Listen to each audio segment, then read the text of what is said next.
جس کی تاریخ نہ صرف ہندوستان بلکہ پوری دنیا اسلام میں ہر جگہ پھیلی.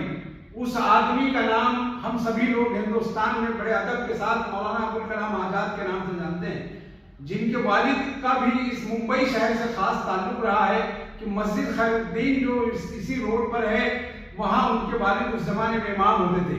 اللہ رب العزت نے مولانا آزاد کو نہ صرف ایسی عزت بخشی کہ وہ ایک عالم کے ساتھ ساتھ ایک بہترین صحافی کے ساتھ ساتھ قرآن کے وہ بہترین جانکار، اور ان سب کے علاوہ بھی مولانا نے اس ملک پر اتنے احسانات کیے ہیں کہ اس ملک کی آزادی میں جو رول مولانا کا تھا اتنا رول بہت سارے نیتاؤں کا نہیں رہا ہے. اور جو سب سے بڑی بات یہ ہے کہ مولانا مسلمانوں کے سب سے مقدس سرزمین مدینہ منورہ میں ان کا جنم ہوا. اس کے بعد ان کی جو دینی اور دنیاوی جو تعلیم ہوئی وہ کلکتہ سے لے کر ممبئی تک پورے ہر طرح سے مولانا نے کام کیا. یعنی مولانا کی علم کا اور ان کی جانکاری کا یہ عالم تھا کہ حضرت سبلی نے ایک بار مولانا سے کہا کہ مجھے آپ کو ملنا ہے. انہوں نے ایک خط لکھا.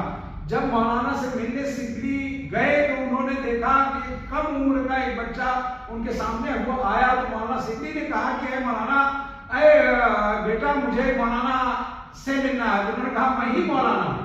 یعنی ان کا جو بچپن تھا وہ بھی اس قدر گزرا کہ تعلیم سے وہ بالکل آراستہ رہے. دوسری چیز یہ کہ اللہ نے ان کے اندر وہ قوت و طاقت دی کہ آج جس ڈیجیٹل انڈیا اور جس ہم سوشل کی اور جس طرح کی آج ایجوکیشن کی بات کر رہے ہیں، مولانا نے اپنے دور میں جب ہندوستان کے پہلے وزیر تعلیم بنے تو انہوں نے تیار کر دیا تھا. کیونکہ آپ کو یاد ہوگا کہ IIT کھڑگپور کی نیو انہوں نے ڈالی اور اس کو انہوں نے بنایا.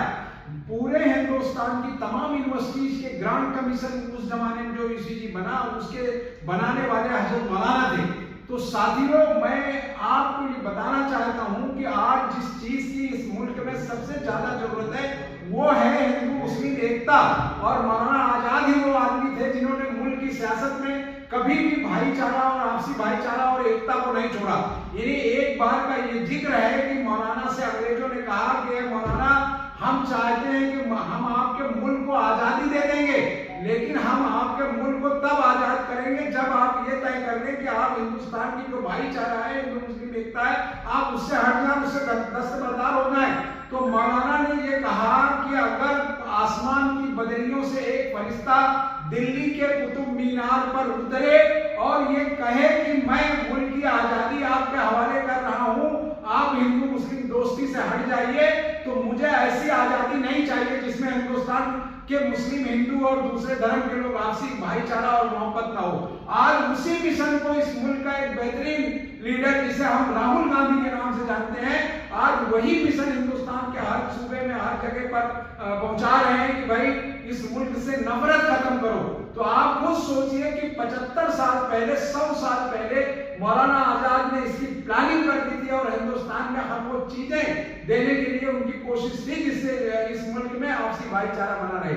دوسری سب سے اہم بات یہ تھی کہ مولانا اتنے ذہین آدمی تھے کہ انگریز یہ کہتا تھا، انگریز افسر ہمیشہ یہ کہتا تھا کہ اگر مولانا کو گرفتار کر کے جیل بھیجتا ہوں تو مولانا جیلوں سے آندولن کرتے ہیں، اگر ان کی گرفتاری نہیں کرتا ہوں تو مولانا جلسوں میں بڑی بھیڑ اکٹھا کر کے اس لڑائی کو لڑتے ہیں. تو اس سے یہ ثابت ہوا کہ کہیں مسلم ہندو کا ایشو نہیں تھا بلکہ سب سے پہلے دیش تھا، لیڈرشپ کی بھارت تھا. لیکن آج کے راجنیتا اسے تباہ اور برباد کر رہے ہیں.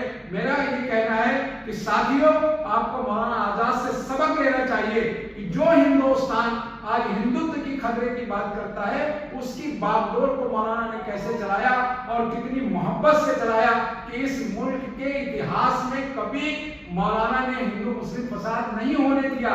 مولانا نے اس ملک کی ترقی کے لیے سب وہ کام کیا جو اس ملک کو ضرورت تھی. تو آج بہت ضرورت ہے کانگریس کو اپنے پرانے لیڈر مولانا آزاد کے وچاروں پر چلنے کی اور ان کے کام کو سراہنا کرنے کی اور کانگریس کو وہ دشا دینے کی آج ضرورت ہے جو مولانا نے اپنی زندگی میں دیا. شکریہ.